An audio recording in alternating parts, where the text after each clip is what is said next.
तो नमस्कार, आप सभी लोगों का स्वागत है इस स्पेशल क्लास में जिसका नाम है वन क्लास वन मॉडल, जहां पर हम एक क्लास में पूरे मॉडल को क्रिस्पी तरीके से रिवाइज करते हैं। और आज इस सीरीज में आपके लिए मैं लेके आया हूं मॉडल बी, जो कहीं ना कहीं रिटेल बैंकिंग का सबसे इम्पोर्टेंट मॉडल है। इसमें जितने भी चैप्टर हैं उन सभी चैप्टर्स के कंप्लीट क्रिस्पी तरीके से रिवीजन, और साथ में हम करेंगे साथ में साथ क्वेश्चन की करेंगे प्रैक्टिस। तो चलिए मिशन की शुरुआत करते हैं। और आगे बढ़ने से पहले मेरा एक रिक्वेस्ट सभी बैंकरों से होगा कि अगर आप इस प्लेटफॉर्म पे नए हैं तो जल्दी से इस प्लेटफॉर्म को कर लीजिए सब्सक्राइब, और सेशन पूरा देखिएगा और मुझे लास्ट में बताइएगा कि आज के सेशन में आपका स्कोर क्या रहा। चलिए स्टार्ट करते हैं आज का सेशन। रिटेल बैंकिंग का इस सीरीज में आज हम बात करेंगे चैप्टर नंबर 5 के बारे में, जो कहीं ना कहीं मॉडल बी का पहला चैप्टर है और एग्जाम पॉइंट ऑफ व्यू से ये बहुत ही ज़्यादा इंपॉर्टेंट है, जिसमें हम अब्राहम मैस्लो थ्योरी के बारे में जानेंगे, कस्टमर सेगमेंटेशन के बारे में जानेंगे, जिससे एग्जाम में क्वेश्चंस हमेशा पूछता है। तो सभी लोगों का वेलकम है आज के सेशन में। एंड सभी लोगों से एक रिक्वेस्ट मेरा ये होगा, अगर आप इस प्लेटफॉर्म पे नए हैं तो जल्दी से इस प्लेटफॉर्म को सब्सक्राइब कर लीजिए। चलिए बढ़ते हैं हम आज के सेशन की तरफ। और लास्ट में आज मैं आपको 4 न्यूमेरिकल में सीरीज में पूछने वाला हूं। वो 4 न्यूमेरिकल जो कहीं ना कहीं बहुत ही ज्यादा इंपॉर्टेंट है आपके मॉडल ए का। ठीक है, चलिए। एक टर्म आता है कि कस्टमर सेगमेंटेशन को समझने से पहले आपको यह समझना होगा कि बेसिकली बैंक में जब भी कोई बैंक का प्रोडक्ट होता है तो उसे हम कितने रूप में हम क्लासिफाई करते हैं, मतलब कितने रूप में उसे हम क्लासिफाई करेंगे। तो याद रखिएगा, उसे हम जो क्लासिफाई करते हैं या तो वो रिटेल लायबिलिटी प्रोडक्ट होगा, या तो वो रिटेल एसेट प्रोडक्ट होगा, और या तो वो अदर प्रोडक्ट एंड सर्विसेज में काउंट होगा। इसका मतलब क्या हुआ? इसका मतलब ये हुआ कि बैंक में जो भी काम होता है उसके 3 सेगमेंट हैं। जैसे हम बैंक में जाते हैं, हम कोई भी डिपॉजिट करते हैं, जैसे हमने करंट अकाउंट ओपन किया, हमने सेविंग अकाउंट ओपन किया, हमने आरडी ओपन किया, हमने एफडी ओपन किया, हमने कुछ भी ओपन किया, वो बैंक का लायबिलिटी कहलाता है। दूसरा हम बात करते हैं जब भी बैंक का कोई लोन हम लेते हैं, तो याद रखिएगा लोन से बैंक इंटरेस्ट अर्न करते हैं, तो बैंक का लोन हमेशा क्या होगा? वो हमेशा उसकी एसेट्स होती है।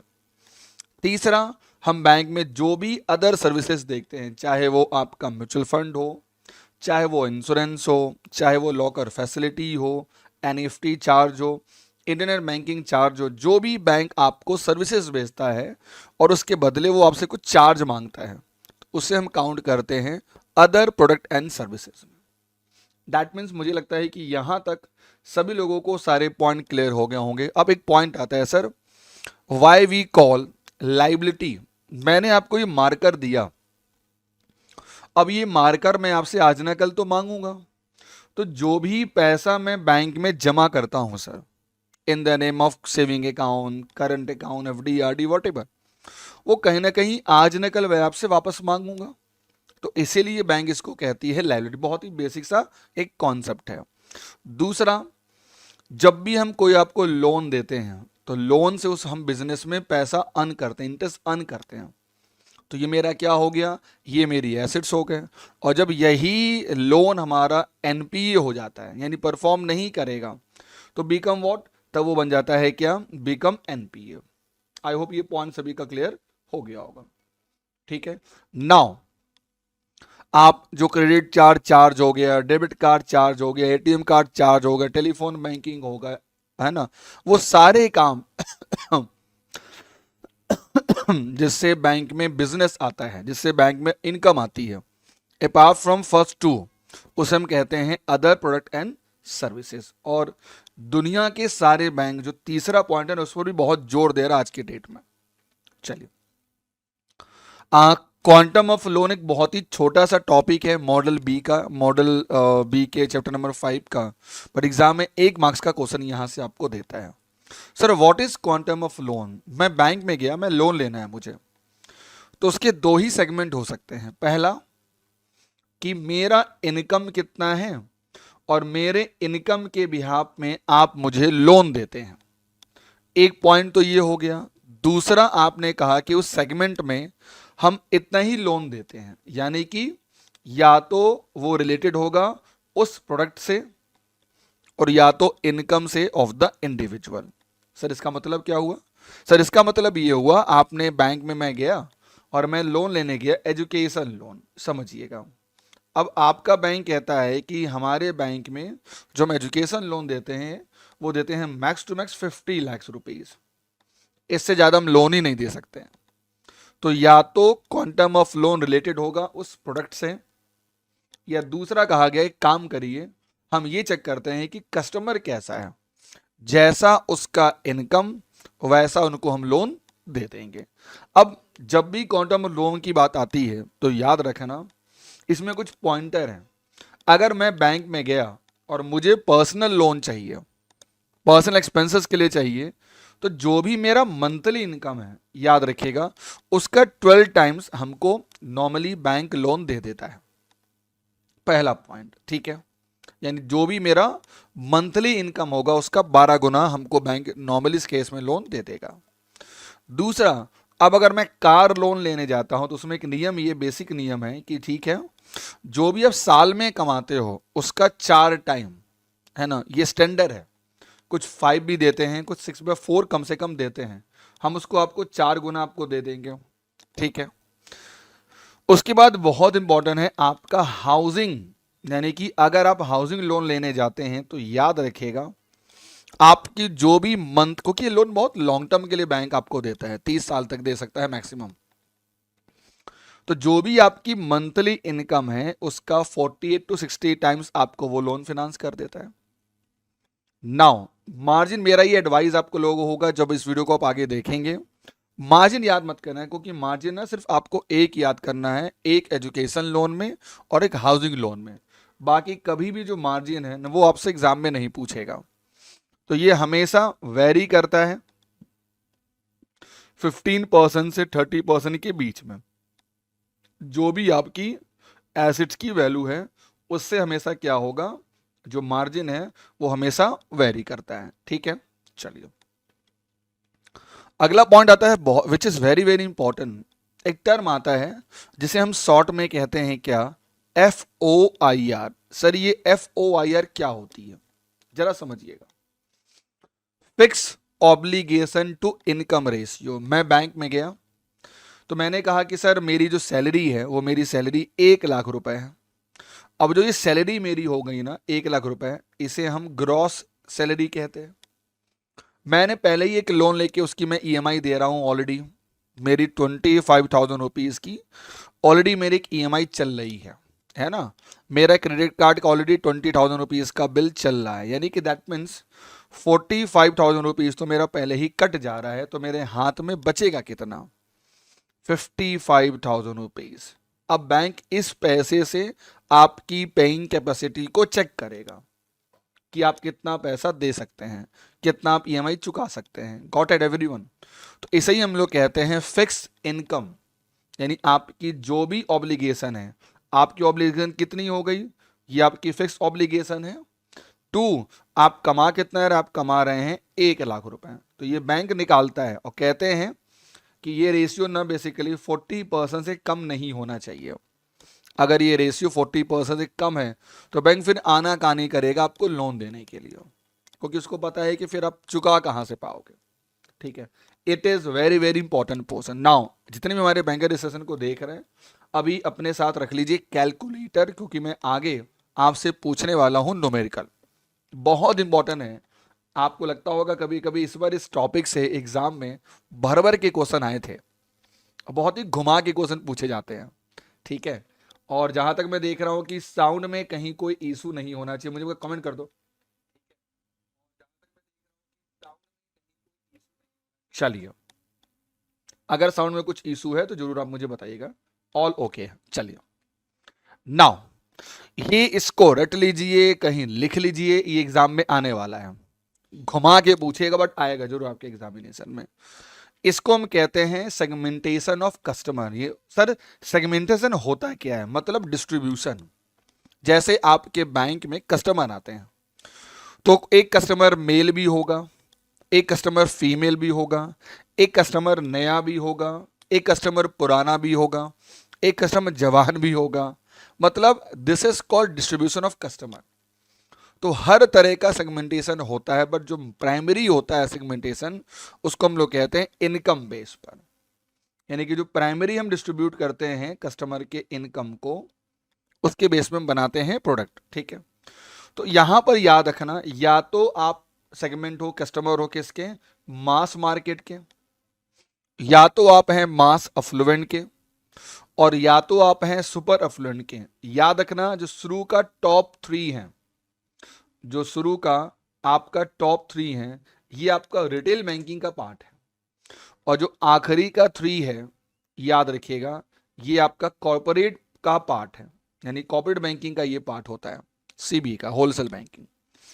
अगर आप साल में कमाते हो, आपकी अर्निंग जो है 2 से 10 के बीच में है, तो हम कहेंगे कि आप मास मार्केट से बिलोंग करते हो, लाख रुपए है पर एनम, लाख रुपए पर एनम। अगर आप 10 से 50 बिलोंग करते हो, तो आप मास अफ्लुएंट में बिलोंग करते हैं, यानी ये जो कस्टमर है इस कैटेगरी का है। तीसरा, अगर आप 50 से 400 के बीच में है, तो आप सुपर अफ्लुएंट में बिलोंग करते हैं। और अगर आप 400 से 4000 के बीच में हैं, तो हम आपको काउंट करेंगे हाई नेट वर्थ, मतलब बहुत ही ज़्यादा पैसे वाला।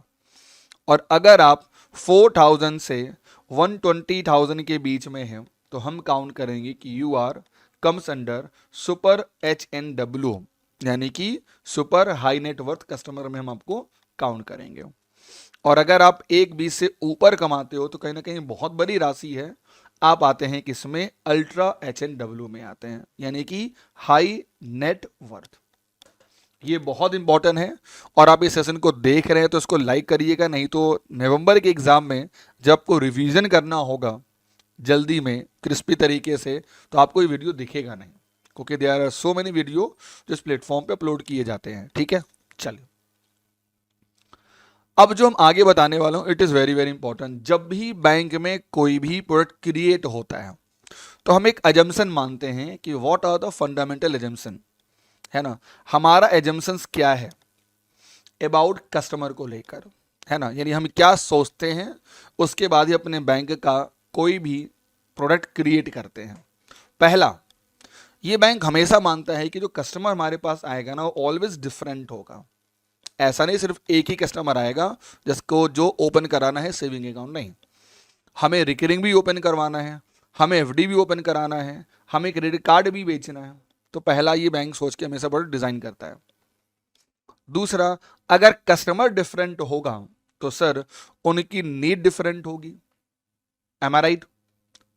तीसरा, जो बैंक हमेशा ध्यान रखता है जमसन में, कि हर कस्टमर का अपना सेट ऑफ नीड होता है। अब मैंने कहा कि सर मुझे मुझे मुझे चाहिए FD, मैं आपको एक बार में दे दूंगा 5 लाख रुपए।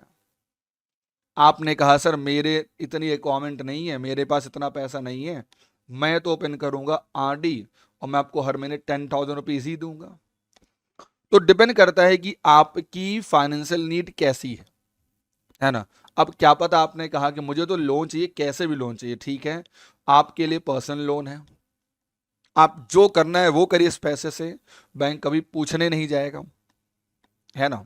इसका रेट ज़्यादा होता है इसीलिए, क्योंकि इसमें बैंक आपसे कोई सिक्योरिटी नहीं लेता है, आपके सैलरी के बिहाफ में आपको लोन फिनांस कर देता है। नाउ, जब भी कस्टमर को डिस्ट्रीब्यूट किया जाता है, तो हमेशा इस बात को याद रखना है, उनकी नीड के हिसाब से हम डिस्ट्रीब्यूट करते हैं।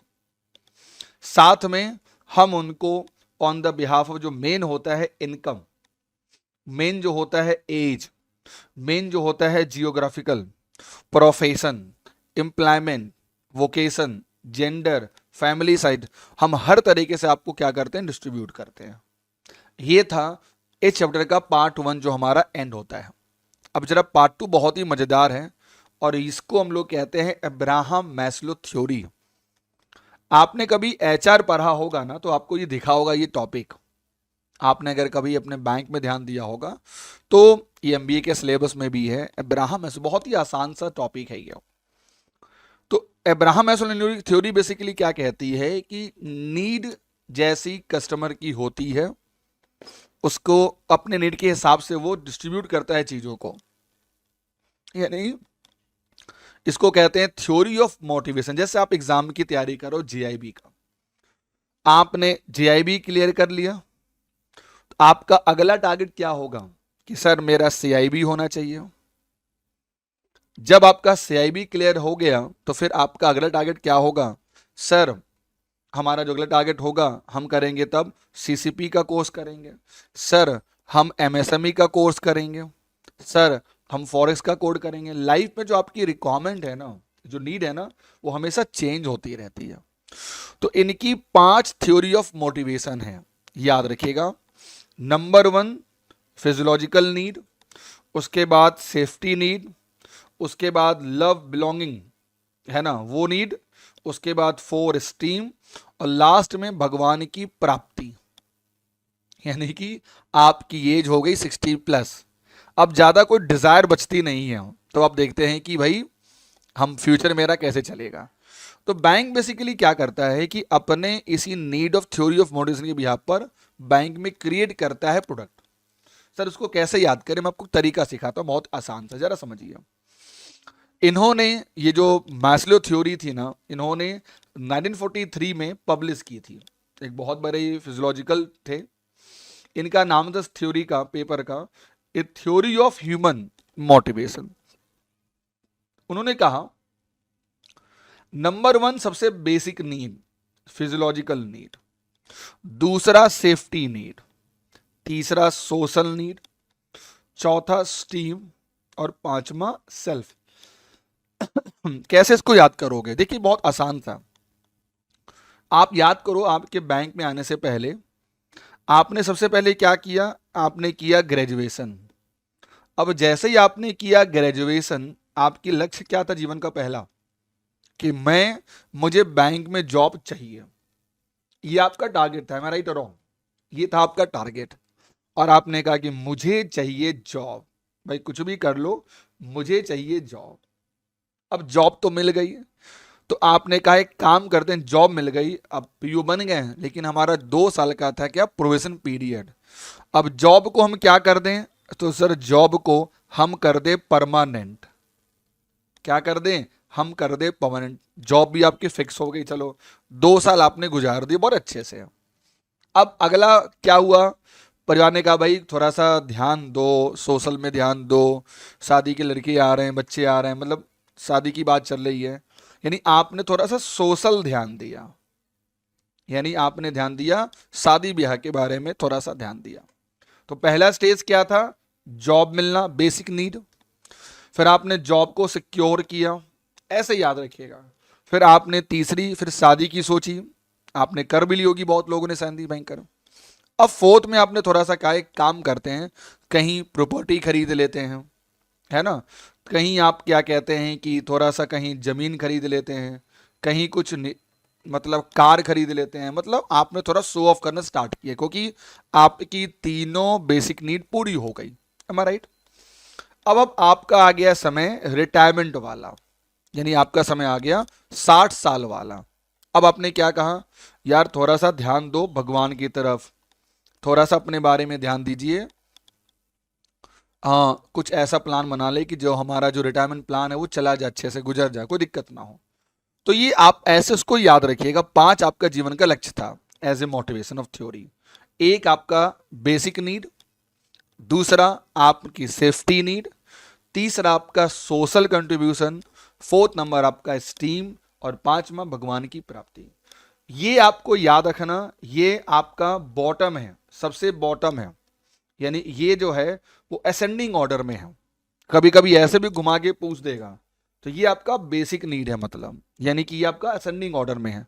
पहले बेसिक, सबसे पहले जॉब चाहिए, फिजियोलॉजिकल नीड, उसके बाद सेफ्टी पे ध्यान देना, उसके बाद सोशल नीड की बात करते हैं, स्टीम, और लास्ट में भगवान की प्राप्ति। अब इसी के बिहाफ पर क्या करते हैं, बैंक प्रोडक्ट को क्रिएट करते हैं। जरा देखिए सबसे बेसिक कौन सा बैंक प्रोडक्ट होगा, नंबर 1, तो देखिए आपका सेविंग अकाउंट, आपका जो कराते हैं आप पर्सनल एक्सीडेंटल कवर, ये आपका बेसिक, रोटी कपड़ा मकान कहते हैं ना, तो ये आपका जो है बेसिक नीड है, यानी कि आपका ये बेसिक नीड पूरा हो गया पहला। अब आप क्या करोगे, अपने नीड को सिक्योर करोगे। रोड जॉब मिल गई, जॉब को सिक्योर करो। आपने सर क्या किया, जैसे आपने ओपन करा लिया थोड़ा सा रिकरिंग डिपॉजिट, एफडी हो गया, लाइफ इंश्योरेंस प्रोडक्ट हो गया, आपने थोड़ा सा टैक्स प्लानिंग पे काम किया, इंश्योरेंस पर काम किया, म्यूचुअल फंड में कुछ निवेश किया, ये था आपका थोड़ा सा सिक्योरिटी सेफ्टी। ठीक है। अब तीसरा, घर वाले जो कह रहे थे ना शादी कर लो, तो आपने क्या किया, कुछ कंज्यूमर लोन लिया, पर्सनल लोन दिया। अच्छा यहां एक पॉइंट याद रखिएगा, यहां लिखा है home loan. Home loan it's a part of एक बैंक का ही प्रोडक्ट है, और हाउसिंग मतलब बेसिक नीड है जीवन की, तो हाउसिंग में ही होम आता है। अगर एग्जाम में ये पूछे होम लोन, तो याद रखिएगा home loan comes under the social need. रोटी कपड़ा मकान में हाउस आता है, हाउस और होम में डिफरेंस होता है। हाउस एक प्रकार से आपकी बेसिक नीड है, और हेम एक प्रकार से आपका प्रोडक्ट है। जैसे आपने घर को डेकोरेट किया, वो भी होम लोन में ही आएगा, वो हाउसिंग लोन में नहीं आएगा। ओके। प्लस आपने कोई इंश्योरेंस कवर किया एवब लोन के ऊपर, आपने रिटेल गोल्ड कॉइन खरीदा, आपने अपनी फैमिली के लिए हेल्थ पॉलिसी खरीदी, आपने कुछ बड़े बड़े निवेश कर दिए, तो ये सब थोड़ा सा सोशल कंट्रीब्यूशन में आता है। और फोर्थ नंबर मैंने क्या बोला था, सब कुछ सेटल डाउन है, शादी हो गई, जॉब हो गई, जॉब फिक्स हो गई। अब फोर्थ आपको क्या करना है, आपने थोड़ा सा कहीं स्पेशल टर्म डिपॉजिट ओपन कर ले कि आपको रिटर्न ज्यादा मिल रहा है भाई वहां से। आपने दूसरा हाउसिंग लोन ले लिया, है ना, आपने एक नया टर्म प्लान ले लिया, क्योंकि ये तभी होगा स्टीम में, आप तभी आएंगे जब आपका सोशल पूरा हो गया, क्योंकि ये थ्योरी ऑफ मोटिवेशन के हिसाब से बैंक ने प्रोडक्ट को डिजाइन किया है। एंड द लास्ट वन देखो, चाहे आपका पेंशन प्लान हो, चाहे आपका रिटायरमेंट प्लान हो, या कोई senior citizen term deposit product है, ये सारा आपका आएगा भगवान की प्राप्ति, हरिओम राधे राधे कहते हैं। तो एग्जाम में ये स्टार मार्क लगा लीजिए कहीं पर, इससे एग्जाम में क्वेश्चन जरूर आता है। ठीक है, चलिए लेट्स स्टार्ट करते हैं प्रैक्टिस। और पहला क्वेश्चन बहुत ही आसान है, बताइए इसका आंसर क्या होगा। जिसने ध्यान से रिवीजन किया होगा, इट्स माय कमिटमेंट गाइस, उसका आंसर गलत नहीं होगा। बताइए जल्दी से इसका आंसर दीजिए, सारे banker please give me answer.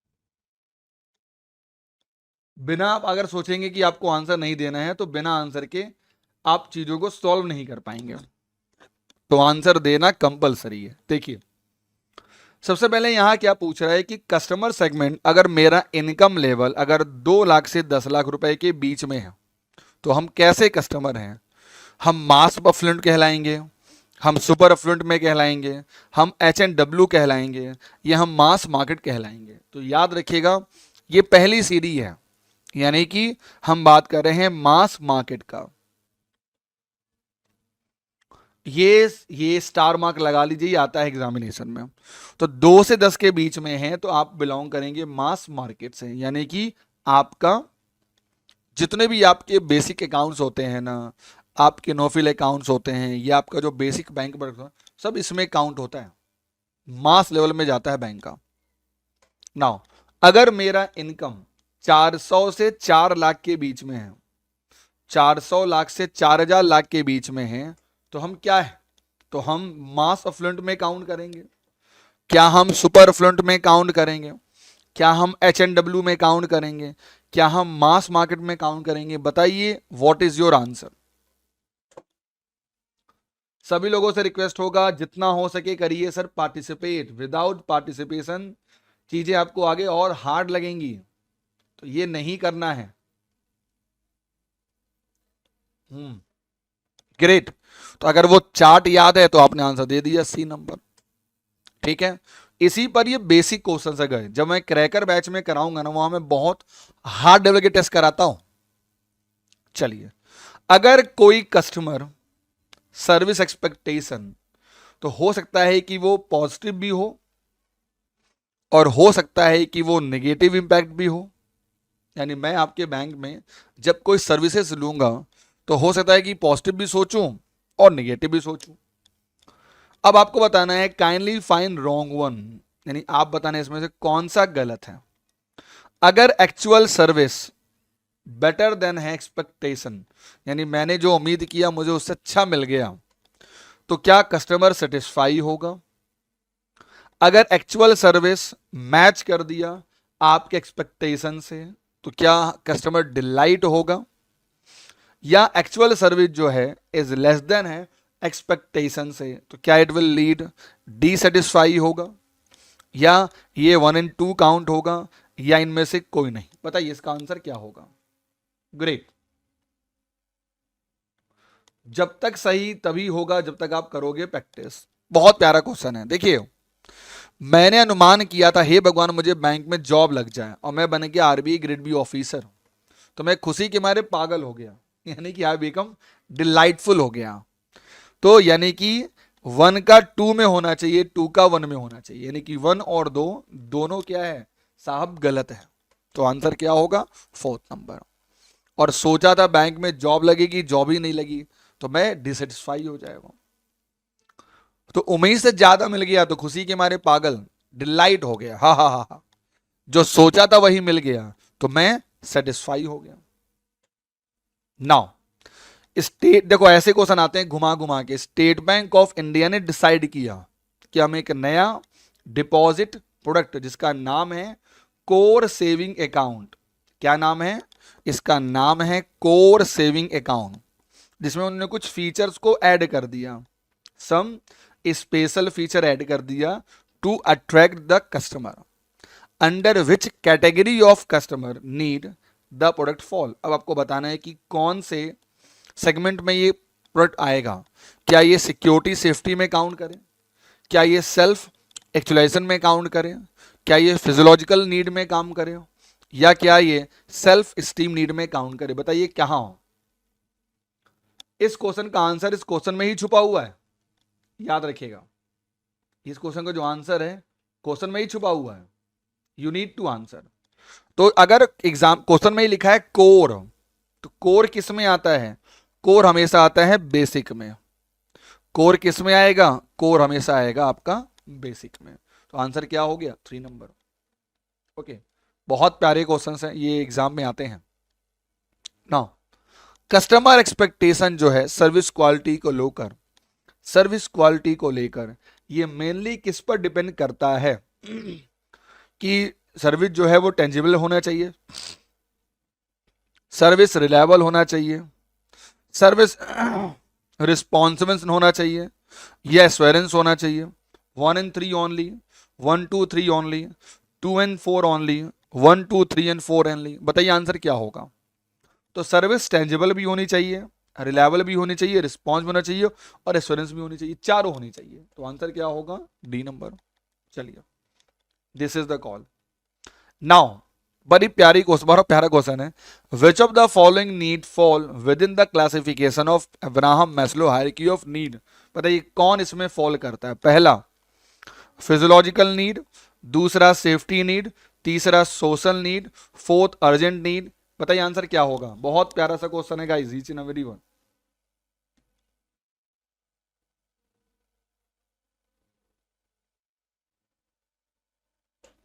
You need to answer.